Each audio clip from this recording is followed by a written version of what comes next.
আবহাওয়া অধিদপ্তর তৃতীয় দফায় হিট অ্যালার্ট জারি করেছে। আবারও কেন হিট অ্যালার্ট জারি করা হলো এবং প্রচণ্ড গরমে ঢাকা সহ ঢাকার বাইরে পুরো দেশবাসীর আসলে হাঁসফাঁস অবস্থায়, এই গরম আর কতদিন থাকবে, বৃষ্টি হওয়ার সম্ভাবনা আছে কিনা, সবকিছু নিয়ে আজকের বার্তা কক্ষ থেকে।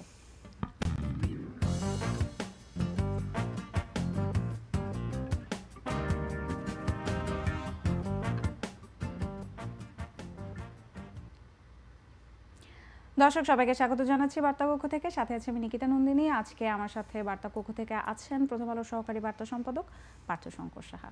পার্থদা, আবারও আসলে গরম নিয়ে আলোচনা এবং আমাদের আজকের শিরোনাম রেখেছি হিট অ্যালার্ট, সতর্ক বার্তার সময় বাড়িয়ে দেয়া হলো কেন, এই হিট অ্যালার্ট নিয়ে আলাপ করব। কিন্তু তার আগে মানে প্রচন্ড গরমে যেটা হয় আর কি, সকলেই বৃষ্টির জন্য এক ধরনের মানে কি বলবো একটা হাসপাতাল। আমার মনে হয় যে বাংলাদেশের প্রতিটা প্রান্তরে, রাজধানী তো বটেই, সব মানুষের এখন সবচেয়ে বড় কাঙ্ক্ষিত বিষয়টা হচ্ছে বৃষ্টি আর কি, তাই না? তো এখানে খুব বেশি সুখবর নেই। আবহাওয়া অধিদপ্তর খুব ভালো খবর দিতে পারেনি আজকে। একটু আগেও আমার সঙ্গে কথা হলো আবহাওয়া অধিদপ্তরের যারা আবহাওয়াবিদ আছেন তাদের সঙ্গে। তো অন্তত পক্ষে হ্যাঁ, বৃষ্টি কিন্তু হচ্ছে, দু এক জায়গায় হচ্ছেই। যেমন সিলেট অঞ্চলে গতকালও কিছুটা বৃষ্টি হয়েছিল, রাতের দিকে সিলেটের একদম সীমান্ত ঘেঁষা এলাকাগুলোতে বৃষ্টি হয়েছিল, এবং বিচ্ছিন্নভাবে কিছু কিছু জায়গায় বৃষ্টি হচ্ছে। কিন্তু নিকিতা, যেটা বিষয় যে এই যে প্রচণ্ড তাপপ্রবাহ এবং প্রচণ্ড গরম, এটাকে মানে প্রশমিত করতে হলে যে ধরনের বৃষ্টি, এটা সাধারণ বৃষ্টিতে হবে না। হ্যাঁ, এখানে যে বৃষ্টিটা দরকার সেটা হচ্ছে, তার আগে বলে রাখি যে বাংলাদেশের তিনটা অঞ্চল ভীষণভাবে উত্তপ্ত। একটা হচ্ছে ঢাকা সহ মধ্যাঞ্চল, তারপরে রাজশাহী থেকে মানে উত্তর পশ্চিমাঞ্চল, আর হচ্ছে খুলনার দক্ষিণাঞ্চল। এখন এই তিনটা অঞ্চল হচ্ছে আমাদের তাপবলয়। এইটাকে আপনি একভাবে আসলে যদি হঠাৎ করে ধরেন ঢাকা একটুখানি বৃষ্টি হলো, পরের দিনে আবার গরম হবে, কারণ ওই গরম বায়ুগুলো এখানে চলে আসবে। তো ঠিক আছে, বা রাজশাহীতে একটু লোকাল কোনো মেঘটেক ফর্ম করে বৃষ্টি হলো, সেখানেও খুব দ্রুত গরমটা আপনি পাবেন। কিন্তু যেটা হচ্ছে, যেটা মানে আবহাওয়াবিদরা বলছেন যে আমাদের এখন যেটা দরকার, যে পশ্চিমবঙ্গ, বিহার বা ওড়িশা, ভারতের যে এই জায়গাগুলো আছে, বাংলাদেশের সীমান্ত ঘেঁষা যে কাছাকাছি এলাকাগুলো আছে, এখানে যদি ত্রিস্তরের কোনো মেঘের বলয় তৈরি হয় এবং তাকে স্কুয়েল তারা বলছেন আর কি তাদের ভাষায়, যে মানে খুব বড় ধরনের ঝড়, এটা যখন তৈরি হবে, সেটা যে মেঘটা বহন করে নিয়ে আসবে এবং সে যে বৃষ্টি ঝরাবে, সেটা প্রচুর পরিমাণে বৃষ্টি ঝরাবে। ঠিক আছে, তো এখন সেই বৃষ্টির জন্য আমাদের করতে হবে। লোকাল ফর্ম করা কোনো মেঘে স্থানীয়ভাবে যে বৃষ্টিটা হবে, এটাতে তেমন কোনো কাজ হবে না। কিন্তু সেই ধরনের যে বৃষ্টি, সেটা হবেই, কিন্তু সেই ধরনের বৃষ্টি আগামী অন্ততপক্ষে তারা বলছেন যে এই মাসে সম্ভব না আর কি। আগামী যে 5টা দিন আছে, এই 5টা দিনে সম্ভব না, মানে হওয়ার খুব একটা চান্স নেই, যে একদম খুব বড় ধরনের কোনো মানে ব্যতিক্রম না ঘটলে আর কি। ঠিক আছে, আবার হয়তো অনেক কিছু আবার হয়েও যায়, তো সেটার সম্ভাবনা খুব কম। তার মানে এই উত্তাপটা আজকে দেখেন যে গতকালের চাইতে এখন আবার যেটা হবে, যে আজকে হচ্ছে 39.1 ডিগ্রি সেলসিয়াস, গতকাল ছিল ঢাকায় 39, মানে সামান্য একটু বেড়েছে আর কি। আর সারা দেশ হচ্ছে আজকে যশোর এবং চুয়াডাঙ্গায় 42.2 ডিগ্রি সেলসিয়াস। এটা কিন্তু মোটামুটিভাবে এই অবস্থায় আরো 2-3 দিন যাবে, বা বাকি সময়গুলো এই অবস্থাটাই যাবে আর কি। এবং হিট অ্যালার্ট, এইটা এখন মোটামুটি বাংলাদেশের মানুষের কাছে খুবই পরিচিত একটি শব্দ। হিট অ্যালার্ট তৃতীয় দফায় জারি করা হলো, তার মানে কি আমাদের ধরে নিতে হবে যে, আবহাওয়াবিদরাও তাই বলছেন যে আরো কিছুদিন, এবং এটাও বলা হয়েছে যে হয়তো বা মাস জুড়েই থাকবে। হ্যাঁ, থাকতে পারে, এই মাস জুড়েই থাকতে পারে আসলে। তৃতীয় দফায় হিট অ্যালার্ট আসলে কখন জারি করা হয়? আমরা কি না, দফা কি এটা শুধু মানে এক্সটেন্ড করছে আর কি, এরকম ব্যাপার আর কি। হ্যাঁ, ধরেন প্রথম দফায় যখন দেয়া হলো, তারপরে আমরা দ্বিতীয় দফার 19 তারিখে, স্কুলগুলো তো খোলার কথা ছিল 21 তারিখে, ঠিক তার আগে যখন দিয়ে দেওয়া হলো, তখন স্কুলগুলো কিন্তু বা শিক্ষা প্রতিষ্ঠানগুলো বন্ধ করে দেওয়া হলো আর কি। সেটা একটা বেশ ইতিবাচক সিদ্ধান্ত বলে আমার মনে হয়, যে সাধারণ মানুষও কিন্তু এটা মনে করছেন এখন। ঠিক আছে, যে এই তীব্র গরম, তার মধ্যে মানে প্রচণ্ড গরম, তার মধ্যে যে মানে স্কুলে যদি যেতে হতো, আমরা তো নগরবাসীরা একটা মোটামুটিভাবে আরামদায়ক জীবনযাপনে অভ্যস্ত হয়ে গেছি আর কি, অনেকেই হয়তো গেছি। তো তাদের মধ্যে এই বাচ্চাদের, বিশেষ করে বাচ্চাদের জন্য এই সমস্যাটা বেশি, এই রোদটা লাগা, সেটার দিক থেকে হয়তো সিদ্ধান্তটা ঠিক হয়েছে। তো এখন যেটা হচ্ছে যে এটা শুধু এক্সটেন্ড করছে, এবং দেখেন যে সর্বোচ্চ তাপমাত্রা তো এখন 42.6 উঠে গেছিল। হ্যাঁ, গেছিল, সেখান থেকে কিন্তু একটুখানি কমেছে আর কি, কমেছে, কিন্তু সেই যে তাপের অনুভূতি সেটা কিন্তু আমাদের কমেনি। আমরা কিন্তু ওর মধ্যে থেকেই মানে আসলে হচ্ছে কি এবারের যে সমস্যাটা নিকিতা এত কেন বেশি হচ্ছে আমি আপনাকে বলি, সেটা হলো যে এপ্রিল আমাদের উষ্ণতম মাস, সেটা আমরা সবাই জানি যে সবচেয়ে উষ্ণ মাস হচ্ছে আমাদের এপ্রিল। এখন আগের দিনগুলোতে কি হতো যে 3 দিন প্রচন্ড গরম, একদিন আবার মানে খুব বড় ধরনের বৃষ্টি, তারপর একটু প্রশমিত 2-3 দিন থাকলো, আবার বৃষ্টি হলো। এখন কিন্তু এই জিনিসটা হচ্ছে না, বিশেষ করে গত বছর থেকে কিন্তু এই সমস্যাটা বেশি হয়েছে আর কি। ধরেন আমার কাছে যে হিসেবটা আছে আর কি, এখন আমি বলতে পারি যে গত বছর টানা অন্তত 20 বা 22 দিন টানা কিন্তু বৃষ্টি হয়নি। হ্যাঁ, বা আপনার এই তাপপ্রবাহের কিন্তু মানে তাপপ্রবাহটা ছিল আর কি, ঢাকায় ছিল, ঢাকার বাইরেও অনেক দিন ধরে ছিল, এমনটা কিন্তু 22-এ ছিল না, কিন্তু মানে 20-21-এর দিকে আবার এইরকম কিছু কাছাকাছি ছিল, কিন্তু অতটা ছিল না, গত বছর যা ছিল অতটা ছিল না।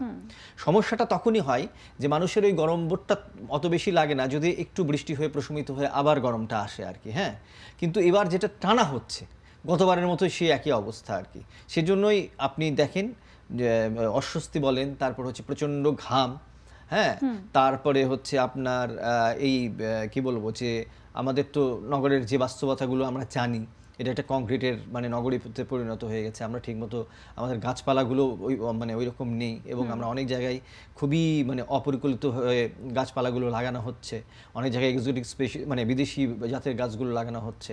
তো এই সব কিছু মিলিয়ে আমরা আসলে এই পরিকল্পনাহীনতার একটা মানে বাস্তবতার মধ্যে আছে। একদমই তাই দাদা, অনেক রকমের পদক্ষেপ তো নেওয়া হচ্ছেই, স্কুল কলেজ বন্ধ, এবং একই সাথে কিছু ইউনিভার্সিটিতেও আমি গতকাল জানতে পারলাম যে তারা অনলাইনে ক্লাস করছেন, বেশ কিছু অফিসে যারা অনলাইনে হোম অফিস করতে পারেন তারা সেটি করছেন।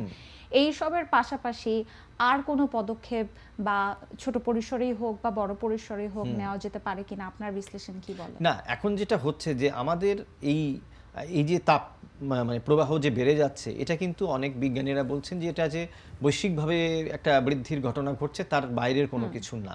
ঠিক আছে, এবার এল নিনো ফ্যাক্টর আছে আপনি জানেন, তো সব কিছু মিলে তাহলে আমাদের কি হতে হবে, এখন অ্যাডাপ্টেশনের যে কৌশলগুলো সেগুলো রপ্ত করতে হবে আর কি। হ্যাঁ, ধরেন প্রতিদিন ঢাকায় গাছ কাটা হচ্ছে বা নগরীতে গাছগুলো কাটা হচ্ছে, আবার এসিগুলো বাড়ছে, এটা তো বাস্তবতা।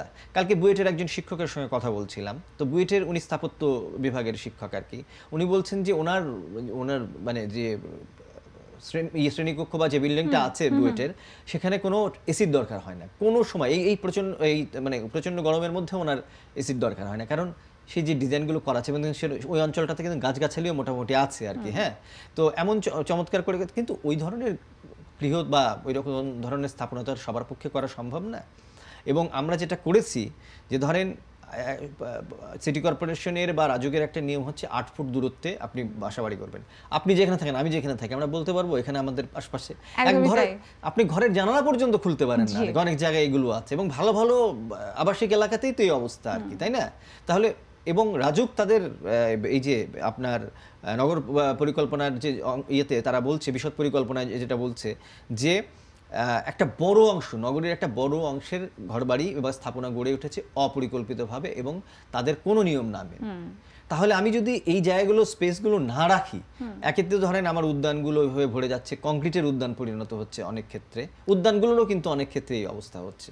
আর সেখানে আমি বাসস্থানের জন্য আমার হাওয়াটাকে তো খেলতে দিতে হবে, মানে আমি হাওয়াকেই তো গ্রহণ করার মতো অবস্থায় নাই। এই বিষয়টির মানে আপনার কথাটা ধরে যদি বলি, আপনি যেটি বললেন যে জায়গার খুব অভাব, বেশ কয়েকদিন ধরে কিন্তু সোশ্যাল মিডিয়াতে গাছ লাগানো নিয়ে বেশ সবাই খুব পোস্ট করছে, কেউ কেউ গাছ রোপণ করে সেটার আবার ভিডিও দিচ্ছেন, কেউ কেউ আবার চ্যালেঞ্জ নিয়েছেন। আসলে দুটো বিষয় কিন্তু মাথায় প্রশ্ন এসেই যায়। একটা হচ্ছে যে বৃক্ষরোপণের জন্য এটা সঠিক সময় কিনা, এবং আরেকটি হলো যারা বড় বড় দালান কোঠাতে থাকেন, রাজধানীর বেশিরভাগ মানুষই, তাদের আশপাশে আসলে বৃক্ষরোপণের পর্যাপ্ত জায়গা আছে কিনা। হ্যাঁ, না, এখানে ব্যাপারটা হচ্ছে যে এখন তো ঠিক ওইরকম সময় না, আমরা তো জানি যে বর্ষা না এলে তো আমাদের বৃক্ষরোপণের কাজগুলো শুরু হয় না আর কি। আমাদের এটাই হয়, কালকে ঢাকা বিশ্ববিদ্যালয়ের এই সময় কিন্তু বৃক্ষরোপণ করলে অনেক বেশি বাড়তি যত্নের প্রয়োজন, জল দিতে হবে, পানি দিতে হবে অনেক বেশি করে।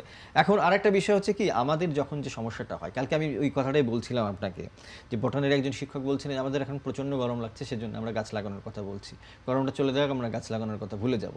তো এটাই তো হয়। এবং আপনি দেখেন যে সিটি কর্পোরেশন যে কথাগুলো সংখ্যাগুলো বলেছিল যে 2 লক্ষ গাছ, আমরা কিন্তু সেটা দেখতে পাইনি এখনো পর্যন্ত।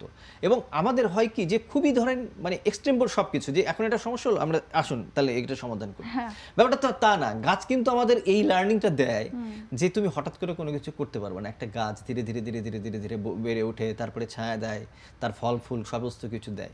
আমরা যদি গাছের কাছ থেকেও এই সময়টা শিক্ষা নিই, তাহলে অন্ততপক্ষে এই নগরীর একটু সুশীতল ছায়ার মধ্যে আমরা থাকতে পারবো। একদমই তাই। এবং কি অদ্ভুত, দেখুন আজও আমাদের বগুড়ার যে সহকর্মী রয়েছেন সে কিন্তু একটি প্রতিবেদন পাঠিয়েছেন যে 55টি গাছ সম্ভবত সেখানে কেটে ফেলা হয়েছে। আচ্ছা দাদা, আমরাও আলাপ করতে করতে শেষের দিকে চলে এসেছি।